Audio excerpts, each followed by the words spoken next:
and welcome to another Beyond Our Value Roundtable. So today it's with great honor that I actually have Allison Bales that's joining us, along with Chris Lomer-Giddens and Walt Tamala.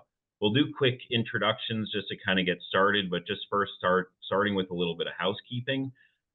First and foremost, this is an interactive forum. We always encourage any kind of Q&A or anything else. So feel free to use the Q&A section, but in the time frame, feel free to use the chat and just introduce yourself, say where you're from, what you're doing, and then any other fun stories that you might have along the way. So quick introduction, my name is Dan Edelman. I'm a sales manager at TimberHP, so I reside in the Pennsylvania market.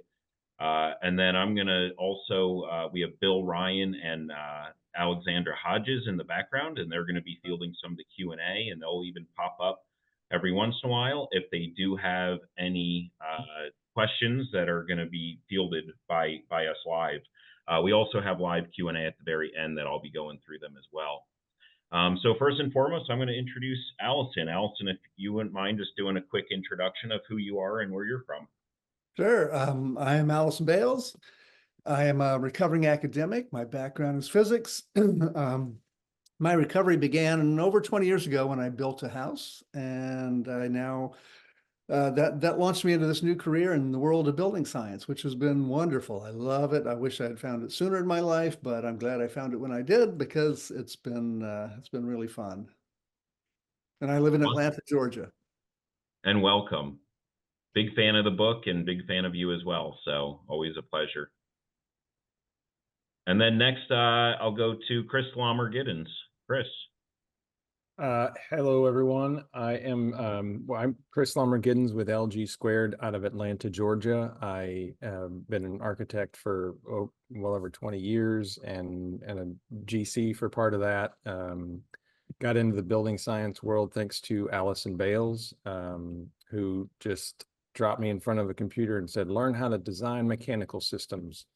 And I did, and and now we're, designing homes, building homes that are high performance, passive house, consulting across the country and just helping get this industry move forward and keeping it going. So making better homes. Well, welcome back, Chris. And where Yes, are you sir. calling in from? I am in the southwest of France, about an hour and a half east of Bordeaux. And it's it's a nice breeze coming through the windows right now. We're in our tiny little chateau here and loving it. Beautiful. Yep. Well, thanks again for joining. Glad to join you. Yep. And then last but certainly not least, Walt. Hey everybody, Walt Tamala, owner of TNT General Contracting, a build, design, educate firm based out of Westfield, Massachusetts. I've been doing high performance building since it started off as a green building. Probably 20 years we've been on the path of net zero and passive and everything else that we try to educate our clients about. And that led me to teaching and speaking all over the country and at all the shows about how to build better. So, it's exciting to be around guys like Allison and Chris and Dan and just other folks in this industry that care and want to do it right and want to learn new things all the time. So happy to be here. Thanks so much for having me. Yeah, and thank you everybody for joining. I mean, I think that's kind of everybody here. We're all about collaboration and education, and that's something that I find is very important in this industry, and just really sharing, not only what goes right, but also what goes wrong. But so just a little brief kind of what we're going to be doing today. I'm going to go through a couple slides real quick, and then I'm going to pass the mic over to Allison, and we'll have a presentation on A House Needs to Breathe, or Does It? So this is based on his book and a lot of research. It's a great book. I highly recommend everybody having a copy of it. It's a great read, great reference, and everything else. Then we'll kind of go through some other Q&A detailing of all these we're going to be discussing anyway. So yeah, I'll just go ahead and get started with my slides. Pardon, I am also traveling, so I'm in Maine. I just went to the mill, and we're running a lot of really nice timber bat. So speaking of which, Timberbat insulation, I know that Walt has had the opportunity of working with it, but it is a thermal and sound. Just because we have quite a few new people, new folks on here, wanted just to kind of go over the basics of Timberbat or TimberHP products in general. It is a thermal bat. It is a sound bat as well. Higher acoustics than any other product on the market. STC ratings up to 50 on a 2x4 wall system. And then we also have an R14 3.5 inch and an R22 5.5 inch available right now. So feel free to reply to the email for myself. I could help you, or we have a great dealer locator as well. Now the product is hygroscopic, but it does aid with hygric buffering and redistribution. And there's no toxins or harmful fibers, meaning it's not an abrasive or itchy product. So it is quite nice. And believe it or not, it does hold a Class A flame spread. That's really just from the boric acid or borate that is in it. That helps with mold and mildew and bugs and critters as well. Cutting tools, we do recommend just any serrated knife. This is very important, very similar to, like a mineral wool bat, you'd use a very similar serrated knife. But there are power tools available as well. Most of these are European, but just wanted to kind of go through that. And then I'm actually going to pass it right over to Allison. So Allison, you should be able to share your screen. I did a while ago. Let's see. Oh, yeah. There you go. You're good. Okay. So I got just a little bit here. It's not going to take all that long.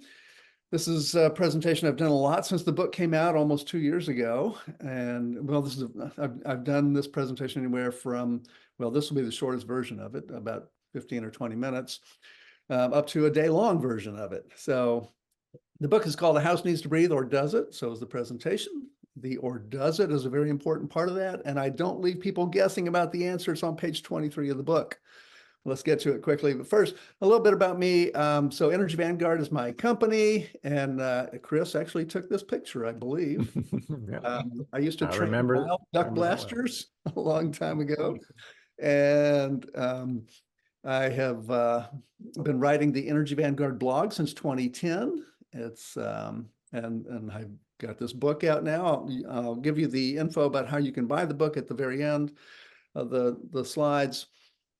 And I've also spent lots of time in attics and crawl spaces and doing real stuff. I built a house over 20 years ago now. And it was one of the most comfortable houses I ever lived in. So let's jump into it. Does a house need to breathe? Well, let's start with this house.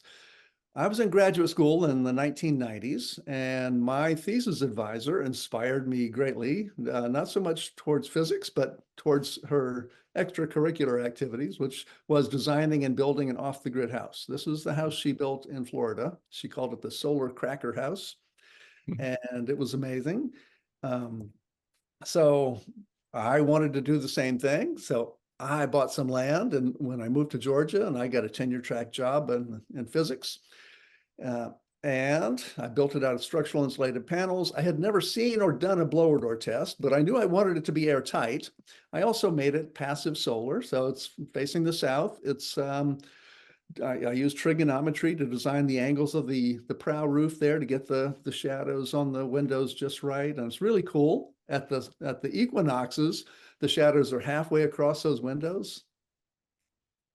And when I finally got the house built, so it took 2 years. And so here's the thing about building a house, at least when you start off and you've never really built a house before, you need the power of self-delusion to get through and finish this thing. It took me 2 years, but 2 years, I was always just 2 months out, and 2 months, and 2 months, and 2 months. And finally I got in. And after I got in, I took a home energy rater class and borrowed South Face's blower door. And this is not me, by the way. This is Diane Milliken. Oh, speaking of Maine, she's up in Maine, or she was up in Maine. She's in Massachusetts now. And I tested the house, and never having seen or done a blower door test, it came in at 1.4 ACH 50. Not bad. I would certainly get it tighter than that now. But I am still proud of that accomplishment. I think that's pretty darn good. So let's talk a little bit about air tightness. Now the book covers all aspects of building science, from what people want out of houses, comfort, indoor air quality, energy efficiency, durability, to the building enclosure, all aspects of the building enclosure and mechanical systems, including even hot water. And but here we're going to focus mostly on air tightness. And so here's one thing that you get with an airtight house: you get lower bills. This was the bills for my house. It was, let's see, it was about a 3,000 square foot house, 2,000 square feet finished, 3,000 square feet of floor area, counting the unfinished basement, which was in the enclosure. And the bills were really low for that size house. The EUI, the energy use intensity, was really low. And so that saves you money. So air tightness is good for saving energy and saving money. This is a typical house. My house was much tighter. The infiltration part, the wall load part, was much lower in the house that I built. This is not my house. This is what I have seen in many, many houses that I have been in, the attics. When you go look at attic knee walls, you see this kind of stuff. The insulation is falling out. When you do it right, you have an air barrier on the attic side, and that you can still use fiberglass insulation, or wood fiber insulation. And wood fiber insulation is like fiberglass insulation in that it's an air permeable material. And when you put air permeable insulation against drywall without any attic side air barrier, it will not perform as well. You install it properly, then put that attic side air barrier on, it performs better. You get more energy efficiency and you save money, and you also get other benefits. For example, you're not cold inside the house. You're not freezing because of comfort problems. That knee wall that I just showed you in wintertime is a huge comfort liability, because the temperature of that drywall is going to be really low. It's going to be close to the outside temperature because the attic is close to the outside temperature in a vented attic. So you're going to be uncomfortable in that room. This is the house that I built, the most comfortable house I've ever lived in. And I lived in it for 3 years. It was great. This is not me jumping on the bed naked, but if you like to walk around your house naked, you can do so in an airtight house with a good building enclosure, and you don't have to jump on the bed. If the building enclosure is bad, you might have to jump on the bed to stay warm. But if the building enclosure is good, you can sit around naked for hours and not be uncomfortable. So, because what happens, there's a lot of radiation. Your body is radiating heat away all the time. We constantly need cooling, even in wintertime. We need lots of cooling. And when we have the building enclosure that's at a lower temperature in the wintertime, because it's poorly insulated, it's not airtight, Sorry, I'm trying to mute it, guys. Sorry, just a minute. The human body is radiating more heat away than it needs to, and it's uncomfortable. So airtight homes are more comfortable. They save energy, they're more comfortable. And here's a big one, because one of the knocks on airtight homes that I've heard from a lot of builders, and this is why the book is titled "A House Needs to Breathe," or does it? Because a house needs to breathe is something I've heard from builders a lot of times, because they say, "Oh, a house needs to breathe. You're going to have sick building syndrome. You're going to have unhealthy air in there. The indoor air quality is going to be terrible." Well, think about this. Let's say you leave all those leaks in the building enclosure. Let's say in the ceiling. So you've got air leaking from that vented attic with the insulation fibers leaking in, the dust, the air leaking through that dead squirrel sitting on top of the unsealed top plate. Now you've got an attached garage. You don't want that stuff coming into the house, and houses with attached garages usually have higher carbon monoxide levels and all this other stuff in the air. So you don't want that. If you've got a vented crawl space, and we have a lot of these in the Southeast, these have terrible air most of the time. That leaks into the house if you're not sealing it up. And even the air leaking in from outside can be bad. You're bringing in the pollen and dust and the humidity. and all the other stuff. So we want an airtight house. We don't want this. If you have, that vented crawl space I talked about, this is what a lot of the systems down there look like. You've got mold and nasty stuff down there, and that gets right into the air if that's not sealed. Better would be to move the building enclosure, move the air barrier down to include the crawl space. And now you've got good air in the crawl space and good air in the house. This is an indoor air quality monitor in my house. We've got, well, it's a 1961 house. It's not super airtight. It's 8.5 ACH 50, which is pretty good for 1961. It's going to be better because I'm remodeling the basement now, and it's going to be a lot better when I get done with that. But low carbon dioxide levels are an indication that you have good ventilation or possibly lots of infiltration. In our case, it's more infiltration than ventilation right now, but that's going to change. So airtight homes are healthier than leaky homes because of those things I just talked about. Here's another issue. This is a piece of poly lying on top of the fiberglass insulation on the attic floor in a house in Illinois in the wintertime. You can see right in this area, I don't know if you can see my cursor, but you can see condensation underneath that poly. That condensation is because of air leakage. It could be a little bit of diffusion, but air leakage moves a lot more moisture than diffusion. So that air is leaking up, bringing humidity from the house. It finds that cold poly and condenses. That's the condensing surface. Now, in this same attic, if you look up, you see this. That moisture didn't, that poly didn't cover everything and it wasn't airtight. So that humid air leaked up and found the cold roof deck as well. It's got all the frost on those nails and on the roof deck. So the best thing to do here, now a lot of people look at this and say, oh, that attic doesn't have enough ventilation. Well, ventilation is a Band-Aid solution for stuff like this. What we really want is an airtight ceiling. We want to keep that humid air in the house. We don't want it leaking into the attic. This is what happens when you have that humid air leaking into the attic in a much colder place. This is in northern Manitoba. An engineer named Grant Walton sent me this, and that is a huge amount of moisture hitting that roof deck. So that kind of stuff, well, I mean, it can affect indoor air quality because it can grow mold, and it can also start things rotting. So airtight homes are more durable because you're not letting that humid air getting to places where it can get absorbed into wood and start rotting things out. So the big things about, one of the most important things about building science is that we need to control the flow of air. We also need to control the flow of heat and the flow of moisture. These three things are really important. We need control layers for these things: insulation for controlling heat, the air barrier for controlling air, and a water control layer for controlling liquid water, vapor control sometimes if we need it in some places. Vapor is a lot trickier than the other three. We always want to reduce the amount of heat and air and liquid water going across the building enclosure.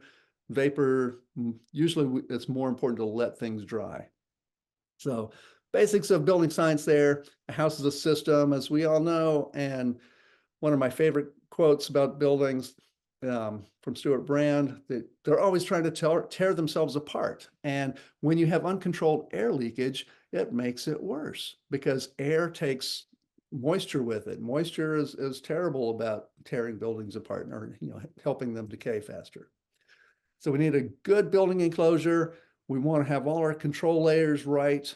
And that means doing it right, understanding the why behind the what, as this person did not. This is from friends of mine in Nashville at E3 Innovate. They took this picture on a job site, and this is not something they did, something they found. They know what they're doing. This is terrible. Somebody didn't know why they were doing something. They were just told, here, take this can of spray foam and go spray around that wall over there. They wasted spray foam. So An airtight house is a good house. And one of my other favorite quotes from Robert Bean, designed for people, good buildings will follow. So that's a quick introduction. Here's where you can buy my book. You can buy it on Amazon and other places, of course, at $69 there. If you buy it from our store online, Energy Vanguard store, we ship it out with my signature in it. You get it signed, and it's $10 cheaper. It's $59 instead of $69. So here's my contact info, and that's it. And I do have also a QR code on the final slide that has goes right to your website. Okay, great. Great. Awesome. So I can take that down now, stop the share.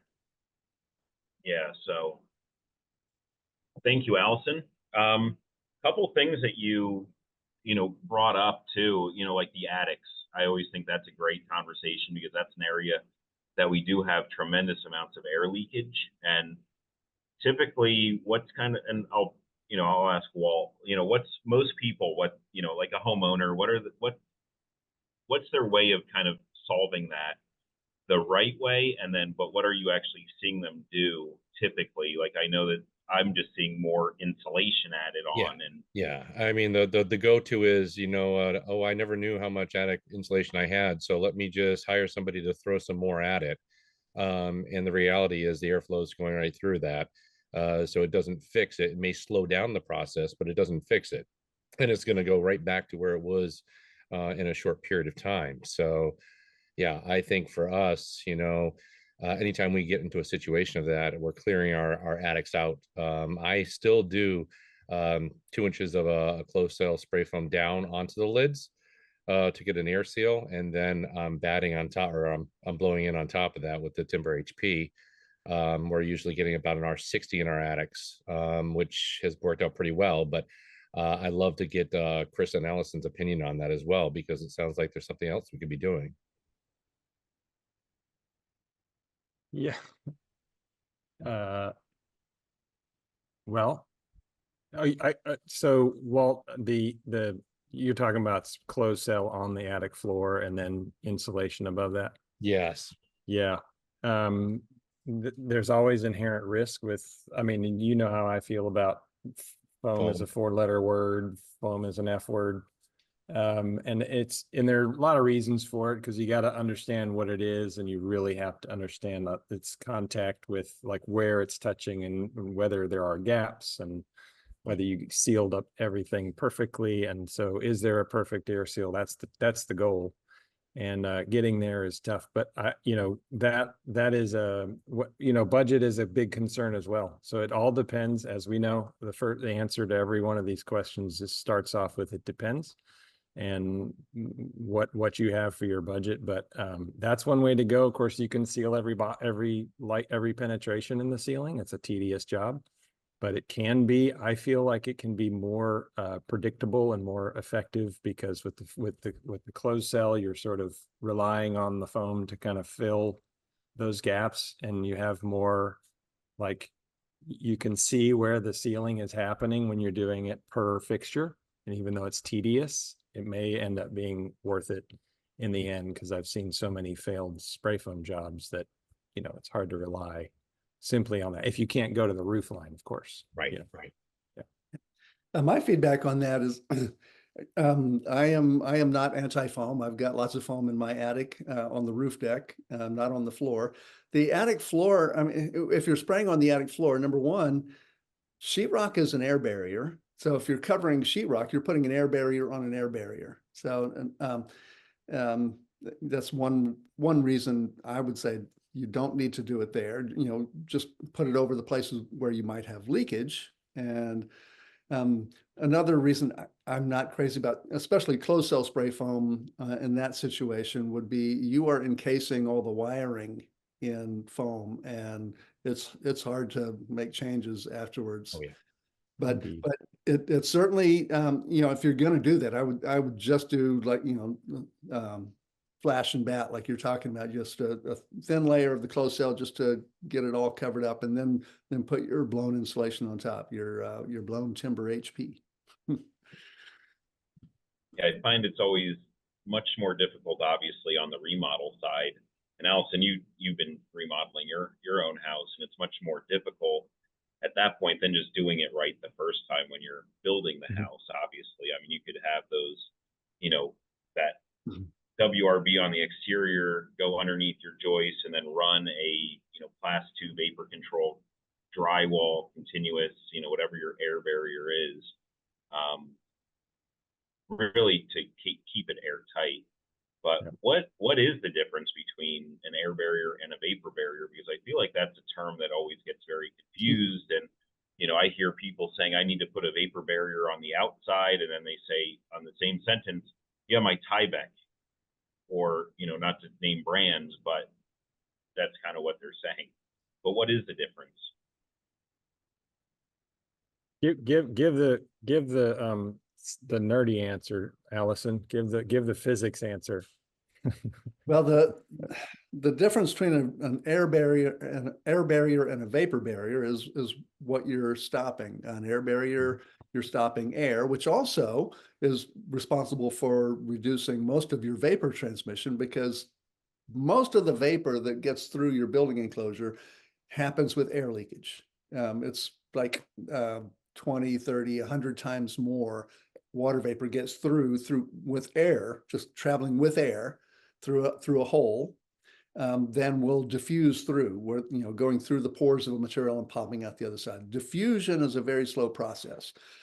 In really cold climates, you do need vapor barriers or vapor retarders in some cases. And for example, in a cold climate, so, climate zone 5, where Walt is, you can't put open cell spray foam on a roof deck without putting some extra vapor retarder on it. You have to put some kind of coating or something that'll give it a vapor retarder, because the water vapor will diffuse through that foam and hit the roof deck, and you'll have problems. So in cold climates, you've got to have a vapor retarder in that case. And in cold climates, you're more likely to get vapor diffusion, or in really hot, humid climates as well. In one-way climates where you see the really hot and humid, or really cold, you're going to get more vapor transmission. Another way to say, I mean, sort of like the two can be the same. You can have an air barrier and a vapor barrier be the same product, the same material. Whatever the vapor barrier handles all the vapor that the air barrier doesn't stop through, what he was explaining, as the air takes that moisture in or out of the house. The vapor barrier is going to take any of that sort of the vapor that's in contact. It's sort of like traveling through by surfaces, and rather than through the air. So that's another way to see the difference of the two. But the air barrier doesn't just stop air as air alone, because air, like you said, carries with it the pollutants, the moisture, and so they're both doing the same thing, but different ways. So as a builder, I love having two building science guys and architects on this. So one of the things that we always talk about with our clients is that, vapor barriers, you can have just one, wherever it belongs in your wall assembly. But air barriers, you can have multiple air barriers. Chris, when you're designing, do you design with multiple air barriers, meaning the drywall sealed is one, you have, I should say, your home wrap on your exterior, caulking, sealing of your studs, and transitions between floors and such. So how many air barrier systems do you usually work or incorporate into your assemblies? Just one. Okay. It's always to the outside. It's always stopping. All the control layers are in one spot. So I'm controlling the environment in one location. And that way, all my structure, all the interior spaces, all the cavities, everything is inside of of all of my control layers. Once I've stopped the air on the exterior, I don't have to worry about doing any air sealing on the interior, because I've spent the time and made the effort to get that exterior barrier, as perfect as I can. And in a recent example, we got down to 0.05 ACH 50. The house and another project was around 0.5 ACH 50. In both cases, they're in the Southeast, one North Carolina, one in Georgia. And what we did is we hooked up dehumidifiers, but they never ran for 2 years. And in one case, we just left the dehumidifier out. In the third case, we didn't have one, and we monitored it for 2 years. And the RH in the home was maintained through air conditioning, good ventilation. The heat pump water heater was connected to the attic, so it was helping dry out that space. So we have had houses in the Southeast go at least 2 years, the monitoring stopped, but at least 2 years without the need of a dehumidifier, because we've stopped the bulk of that moisture getting in to the home, and we stopped it on the outside, so it didn't have a way to, once it gets past the sheathing or that layer, there's so many ways for air to find its way into the house. That's why it's more simple at that stage. Yeah, and I just popped this slide up too because, and for you, Chris and Allison, you're climate zone 3, and you technically don't need a vapor barrier as per the code. So these are all the codes. Really, it's just going to be, your climate zone 4 and up. But really, it depends on a lot of these. And also, we need to start defining what, there's 3 different classifications for vapor barriers as well. There's, the class 1 is the one that I think really is my rule of thumb with class 1 vapor barriers is the fact that if you have air conditioning in the house, you do not want that on the inside or on the warm side in the winter surface. You at least want a class 2 or class 3. Class 3, when you start talking about it, there are different variations. So let's say you're in climate zone 6.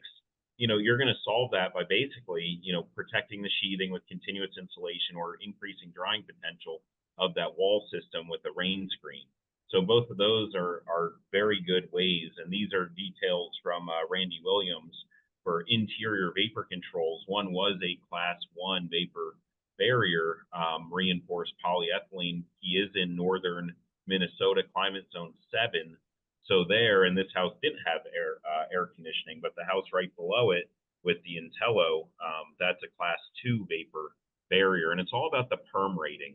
So when you start looking at different perms, like Walt, that you want, just kind of go over like what a perm is, other than a hairstyle back in the 90s.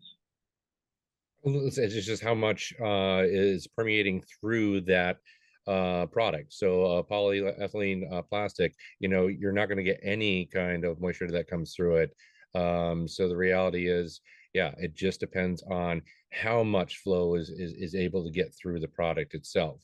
Now, because we've got science guys here, that's the dumb builder response. But Allison, you're going to have a much more educated answer to that.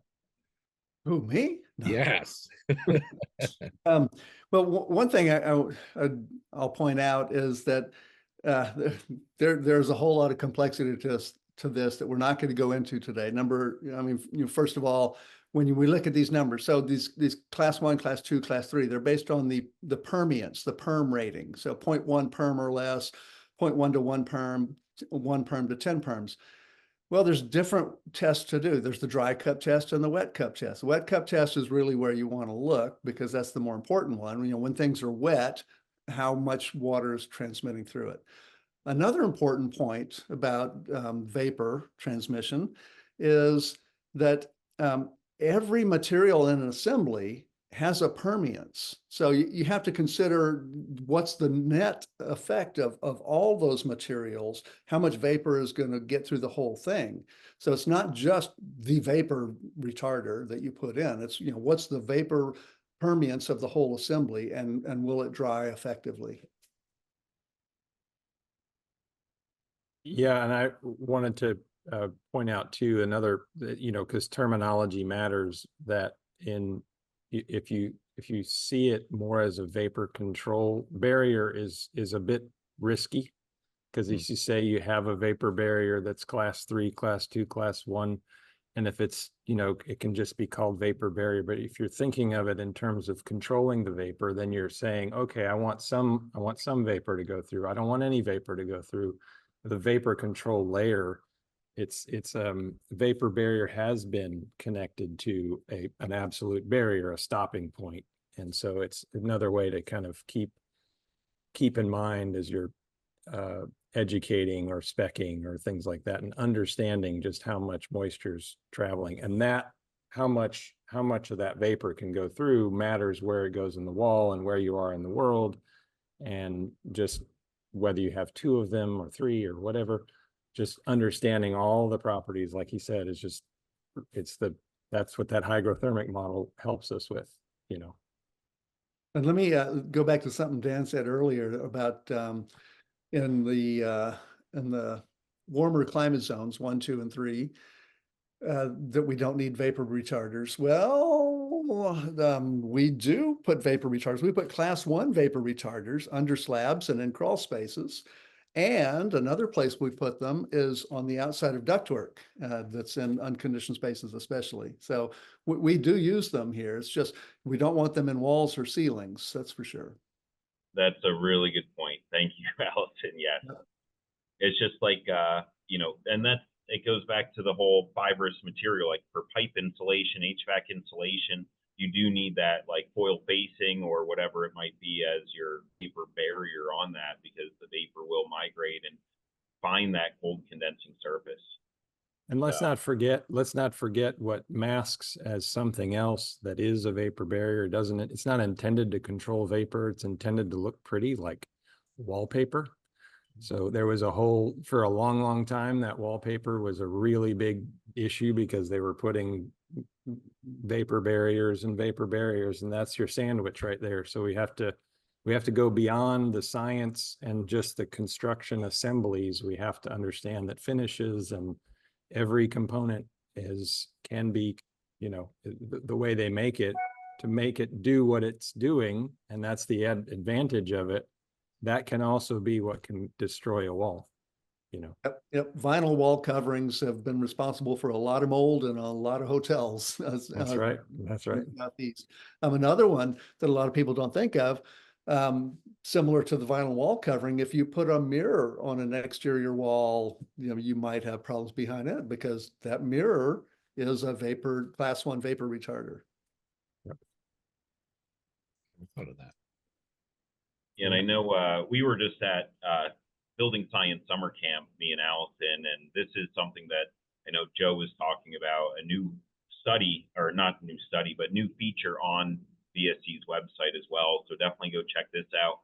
This, you just you just write your question in and it will give you a great answer. John Strub did this one. So, it was just a really good educational piece also. One thing I did also want to bring up too was, and I'm going to stop sharing this again, was the fact that, when we start looking at air, people that say a house needs to breathe, Allison, you had that great slide about where that air is coming from. And, the sill plate's another area of major air leakage in a home, and you're not going to solve that with like a closed cell spray foam or something like that. You have an exterior strategy or interior strategy on an air barrier, but typically you're mulching your beds around your house, and that mulch is just decomposing, material. So you're getting all that stuff into your house. So it's not fresh air that's coming in when the house needs to breathe. I always say a house doesn't need to breathe, it needs to dry. And that's, I think, the biggest thing. Yep. What's another way to say it would, as a house doesn't need to breathe, people need to breathe. And yeah. I was searching around the internet one time, and I found out that somebody has trademarked that statement. Oh, really? I use it all the time. Yeah. Yeah. I apologize, by the way. I'm in this hotel, and I have to tell you, I'm up in Maine. The HVAC is very loud. So that's one thing. Not hearing it. Yeah. Oh, you're not? Okay. Not at all. So speaking of HVACs and mechanicals, we get these houses so airtight. And then, Allison, you also brought up about sick houses or, stale air.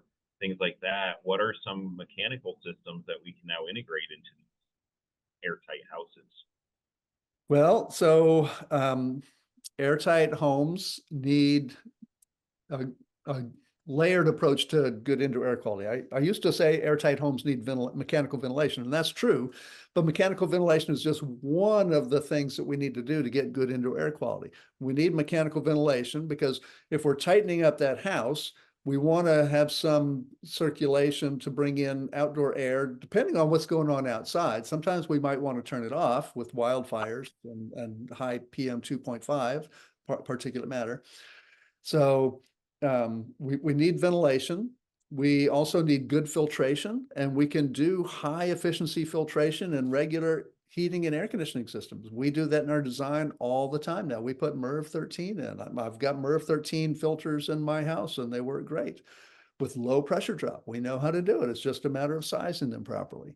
We need source control. That's probably the most important thing. Be careful about what you bring into the house. Look at the properties of the materials. You know, what are the VOCs that are going to come out of this thing? Does it have formaldehyde in it? And humidity control, moisture control, and pressure balancing, another important thing, because if you have, for example, a bedroom that has a supply but no return or no return air pathway, you close the bedroom door, you're pumping air into that room is going positive, the rest of the house is going negative. So that negative side of the house can be pulling in outdoor air. If that return where the negative pressure is attached, open to the, near the garage, is pulling in stuff from the garage, is pulling in stuff from the crawl space or the attic. So pressure balancing is another important part of good indoor air quality. Yeah, I always find too that as we're getting our houses more and more airtight, that we're finding even in like a colder climate, where typically in the winter, we could have 10% relative humidity outside. And with that dry, cold air coming into the house, we reduce that when we're making an airtight house. And we're actually finding, like, I know growing up in Michigan, my folks always had a whole house humidifier hooked up to the furnace. But now that we're having tighter homes, you're not going to need that, because your moisture is staying inside of the home. You're not mixing with the inside and outside air. So you're finding you're actually getting a better quality indoor air quality anyway, just because of that, and you're filtering the air. So we're controlling it just like our lungs. I know Ben Bogey always has a quote that basically, if your house is breathing, you need to perform an exorcism because it's alive. So, but we can control it. The ERV system, or the fresh air system, is like a set of lungs. We're controlling where that air is coming in from.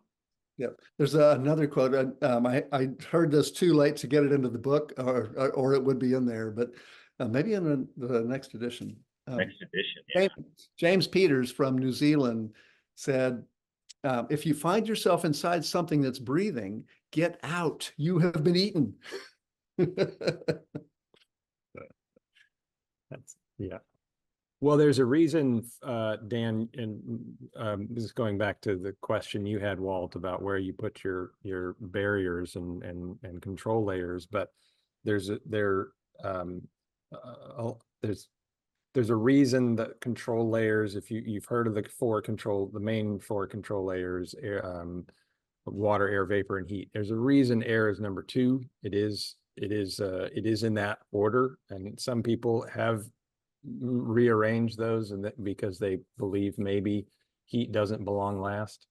But air is the most important.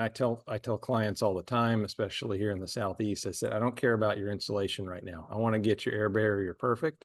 We'll think about that later. We can have a regular R15, whatever meets the code, that insulation, but let's get your air barrier. Let's make sure like what Allison was saying, all of those different ventilation and pressure differences, get all that stuff, get the house working on its own by itself, handling all of the impacts that happen on a building. And then we fluff it up with insulation, solar, and other systems and things like that. But let the shell do most of the work, and you do that by stopping water, air, and then vapor. And then you really got a house that's going to last forever. insulation can kind of change over. You can put more to the outside. That's a real variable, but you get everything else. So it's a hierarchy for a reason, the order of those layers. Yeah, and I always find, I know some of the questions that we received also is, where is that primary air barrier and where does that belong? And I'm going to ask it in all climates, because I really do think that air barriers that are continuous are easiest on one side of the house, and that's going to be on the exterior. Because you don't have nearly the amount of penetrations or anything else. And, and there's ways that you could still integrate additional air barriers on the inside as also. Service cavities I think are great. I'm a fan of actually changing the project timeline and actually installing your insulation before you do your mechanicals, because then you have that exterior shell that's continuous with everything, your air barrier and your thermal control layer, and then your mechanicals are all inbound to that. So what do you guys think of that and changing the industry that way? Yeah, no, I totally agree. Back in the 80s, there was a big thing about the airtight drywall approach, where you use the drywall as your air barrier. And Joe Stiebrick even wrote a book about it back in the 80s. And it came about because what they were doing before Joe and some others started focusing on the drywall is they were trying to use the sheet of poly, that they put on the studs. And then this is cold climate focus. A lot of the building signs came from cold climates. And so they were putting poly on the studs before they put the drywall on. And well, that poly gets kind of torn up by the time the drywall goes up there. And so it's not an air barrier anymore. It can stop a lot of the diffusion still, but those holes that get put in that poly can let a lot of water vapor get through those holes with the air, because air can move a lot more water vapor than diffusion. So, but the problem with so the poly didn't work as a good air barrier. The drywall didn't work either, because it turns out most occupants aren't high performance occupants. They do things like, they want to hang paintings on the wall, and so they put holes in it, and they get the plumber in to fix the washing machine, and then they don't have put the drywall back afterwards. And so there's a lot of problems.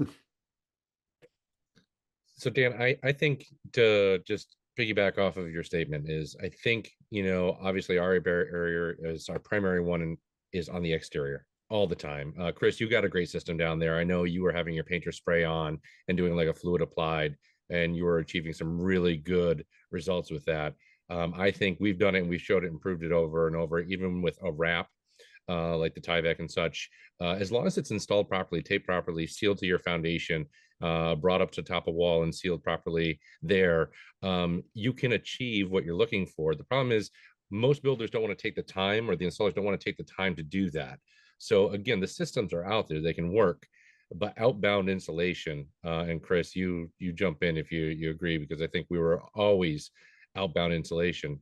By creating that, bringing our dew point to the outside of our sheathing and to the outside of that air barrier, we're controlling 95% of the issues we could have within that house. Then we're just managing the expectations of how our clients use the house on the interior, where our mechanicals come in place. But I think that those twofold, especially with TimberHP, you guys have a tongue and groove board that you'll be using. I like that T&G much better, how it interlocks. It feels like a more complete system when it's said and done and installed. So Dan, again, you got a great product for that. But yeah, Chris, I love your thought on that as well.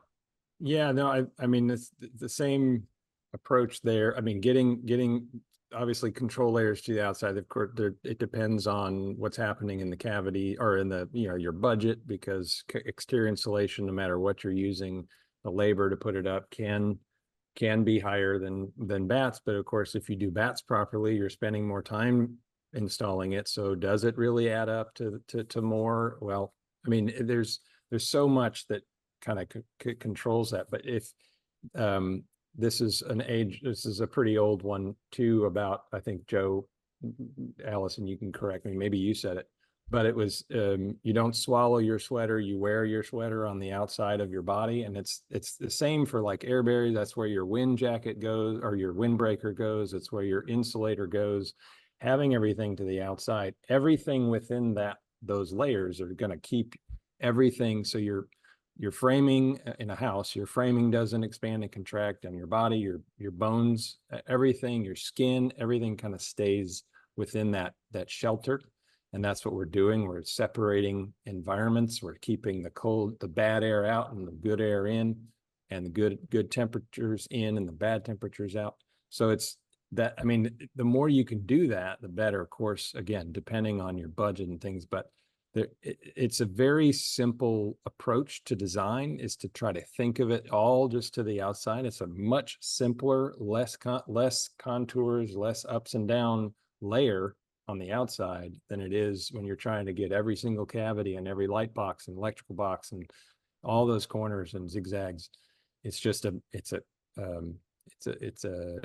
mouse, or what do they call it? Anyway, you know, where all the highways come in all in the same, a mousetrap or something. But it's a mess. It's worse than a ductopus trying to figure out where is that your talk? Did you coin that, Allison, by the way? No. No. Ductopus? Yeah. No, I learned that when I was at South Face. Yeah. Okay. So what it's is it? just, you know, it's just so it's just a mess of and to simplify it by saying, let's just, anyway, that's enough. And you know, that makes me think about what we were talking about earlier. Walt, you were talking about you spreading the foam down on the floor of the attic. And I said, I've got foam under my roof deck. But the best way to do it would be have insulation on top of the roof deck, because now you have completely covered your structure. Your structure doesn't go through that thermal cycling anymore. It doesn't go through the moisture cycling. It's inside the enclosure. So that's the best place to have the insulation, and the air barriers outside of everything. Creating the cooler. Yeah. Yep. And Yeah. that is, and you know, again, back to, it depends. There's a budget consideration with that one. And I've evaluated it many times, and going to the roof line, and believe it, and what I've found doing all these woofy models for energy performance is that I can get away with a lot less on the outside if I fill the cavities. You have to rely on good cavity insulation, but the cost can be less with a combination of the two. It's still always good to have to the outside, but that continuous insulation, because it's new in some parts of the country, can add a lot of cost because people are just unfamiliar and they take too long or whatever. So labor is a big consideration there, but we'll get there. More and more people are doing it, and the demand is there. The codes are changing, so it's Yeah, and that's where we could really come in too, because our team will actually help with, you know, flashing details, install help, you know, getting out on the job site. Obviously, there's only a few of us, and many builders and homes being built with continuous insulation, but we have guides. We have the guide for builders available, which also really helps. I did want to just ask a quick question, because, you know, and I want to get your thoughts. I'll start with you, Allison, but do you think that dense packing, you know, timber fill, cellulose, can be an adequate air barrier?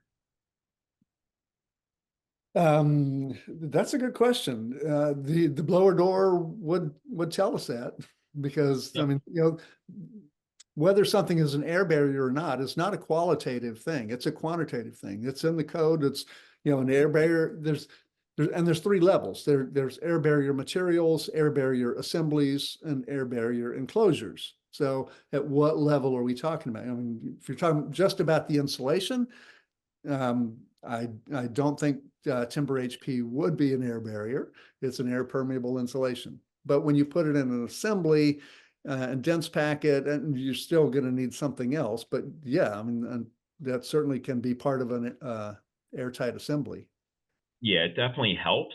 Definitely don't rely on your insulation, you know, this style of insulation as your air barrier by any stretch of the imagination. Well, but it does help.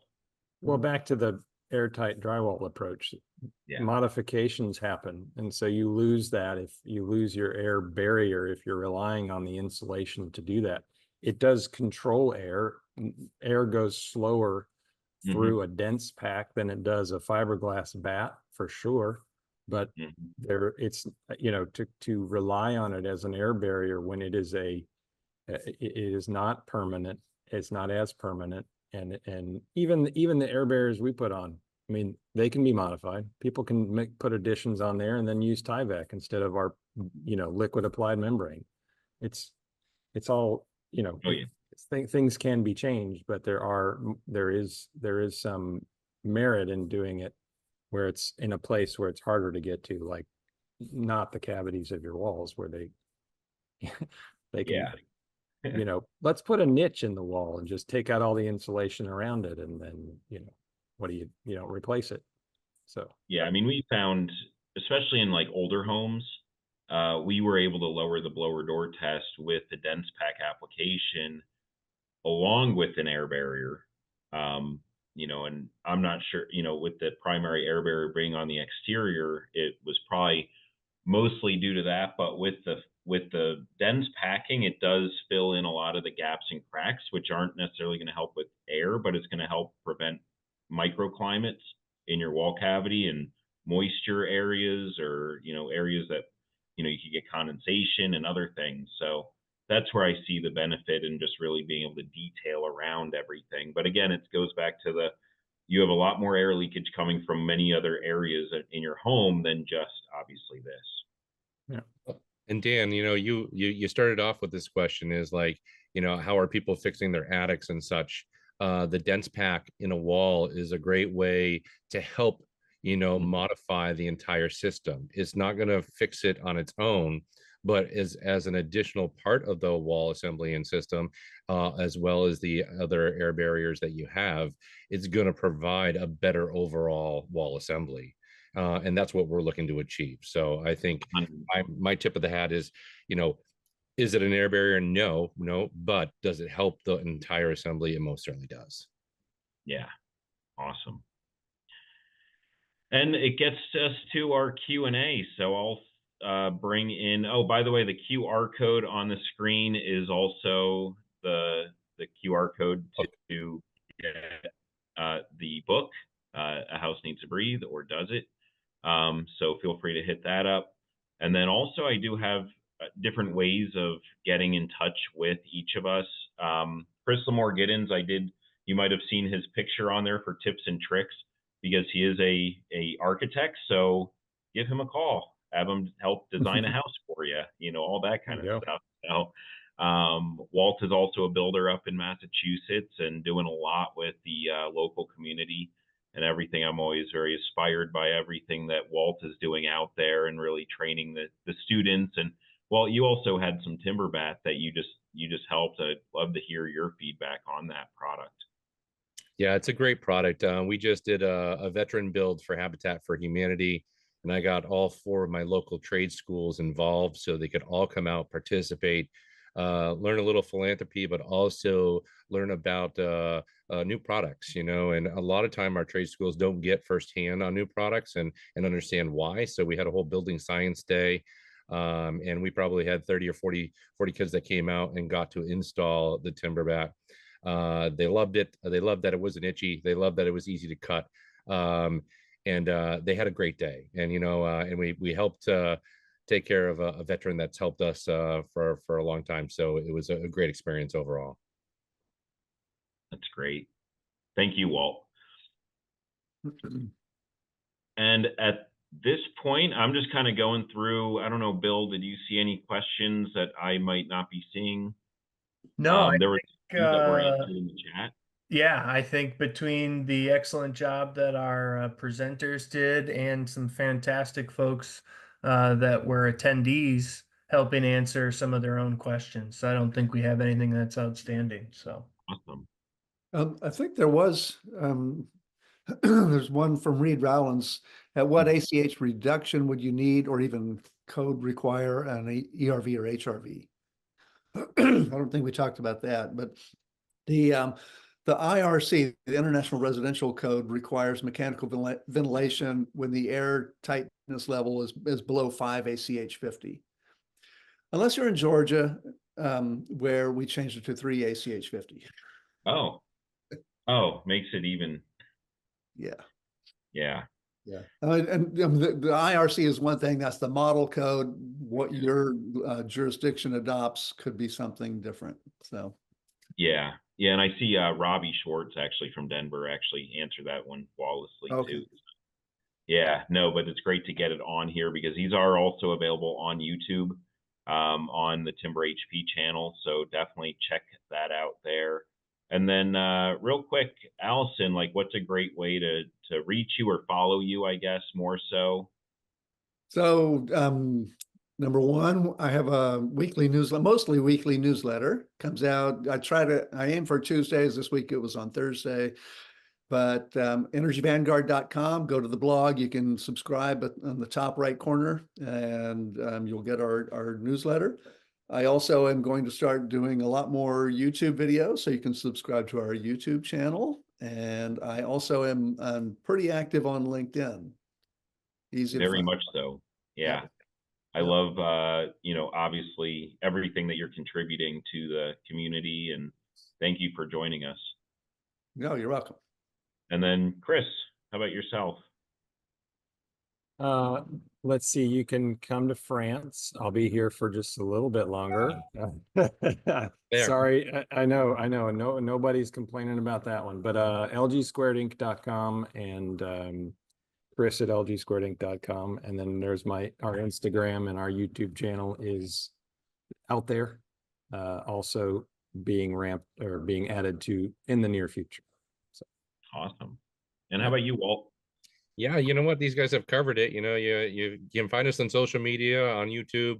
And my favorite is just come out to a site, come out to a show, International Builder Show. I'm always teaching that, the JLC Lives and such. I love the hands-on interaction and just the meet and greet and hanging out with folks that are like-minded and swinging a hammer or making a drawing. So let's just get together, share a drink, and chat. Awesome. And thank you everybody for joining. Thank you, Walt. Thank you, Chris. Thank you, Allison, for being part of this. And Lulu, special guest Lulu. Hey, Lulu. And Jasper is the one who spoke up earlier when Allison was talking about vapor barriers. Okay. Yeah. And I would also like to just do a quick shout out. Reed, he's the owner of World Class Supply down in the Wilmington, Delaware area. So if you need to find timber bat or timber bill in that area, timber board, hopefully soon, definitely reach out to him or look at his website. So that's pretty much all that I had. Thank you very much, and we'll talk soon.